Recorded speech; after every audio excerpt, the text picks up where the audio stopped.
Chapter 29. Valancy toiled not, neither did she spin. There was really very little work to do. She cooked their meals on a coal-oil stove, performing all her little domestic rites carefully and exultingly, and they ate out on the veranda that almost overhung the lake. Before them lay Mistawis, like a scene out of some fairy tale of old time, and Barney smiling his twisted, enigmatical smile at her across the table. "What a view old Tom picked out when he built this shack," Barney would say exultantly. Supper was the meal Valancy liked best. The faint laughter of winds was always about them, and the colors of Mistawis, imperial and spiritual, under the changing clouds were something that cannot be expressed in mere words. Shadows, too, clustering in the pines until a wind shook them out and pursued them over Mistawis. They lay all day along the shores, threaded by ferns and wild blossoms. They stole around the headlands in the glow of the sunset, until twilight wove them all into one great web of dusk.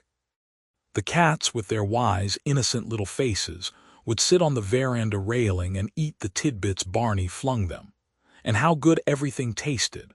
Valancy, amid all the romance of Mistawis, never forgot that men had stomachs.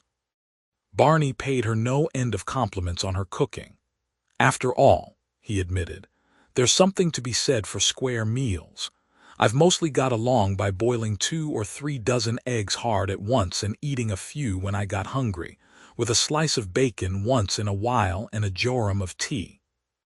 Valancy poured tea out of Barney's little battered old pewter teapot, of incredible age.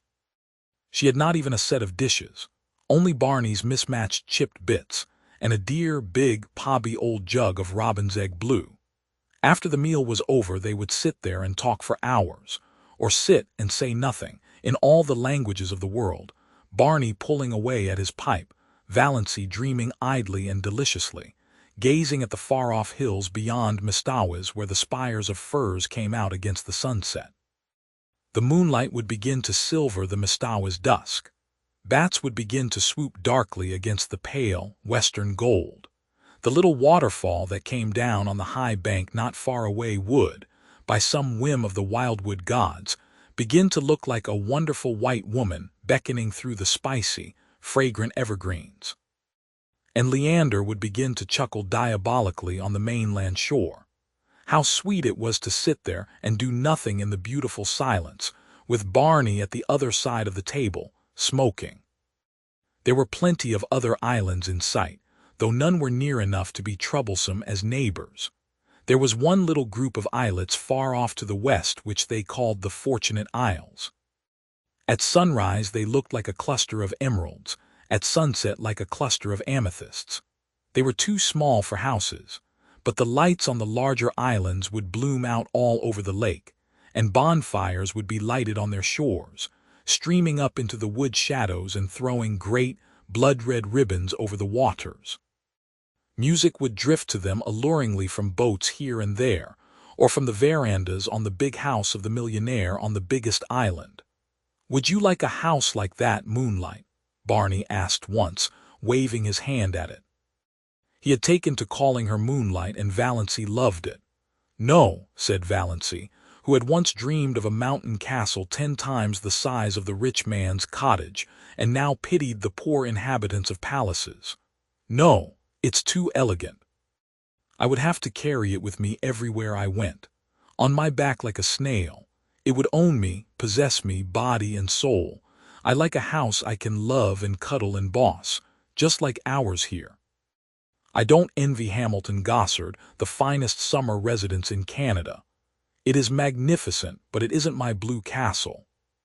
Away down at the far end of the lake, they got every night a glimpse of a big, continental train rushing through a clearing. Valancy liked to watch its lighted windows flash by and wonder who was on it and what hopes and fears it carried. She also amused herself by picturing Barney and herself going to the dances and dinners in the houses on the islands, but she did not want to go in reality. Once they did go to a masquerade dance in the pavilion at one of the hotels up the lake, and had a glorious evening, but slipped away in their canoe before unmasking time, back to the Blue Castle. It was lovely, but I don't want to go again, said Valancy. So many hours a day Barney shut himself up in Bluebeard's chamber. Valancy never saw the inside of it. From the smells that filtered through at times, she concluded he must be conducting chemical experiments or counterfeiting money. Valancy supposed there must be smelly processes in making counterfeit money, but she did not trouble herself about it. She had no desire to peer into the locked chambers of Barney's house of life. His past and his future concerned her not, only this rapturous present. Nothing else mattered.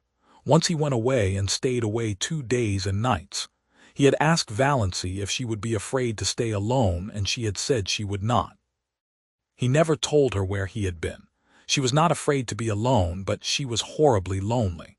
The sweetest sound she had ever heard was Lady Jane's clatter through the woods when Barney returned, and then his signal whistle from the shore. She ran down to the landing rock to greet him, to nestle herself into his eager arms. They did seem eager. "Have you missed me, Moonlight?" Barney was whispering. "It seems 100 years since you went away," said Valancy. "I won't leave you again." "You must," protested Valancy, "if you want to.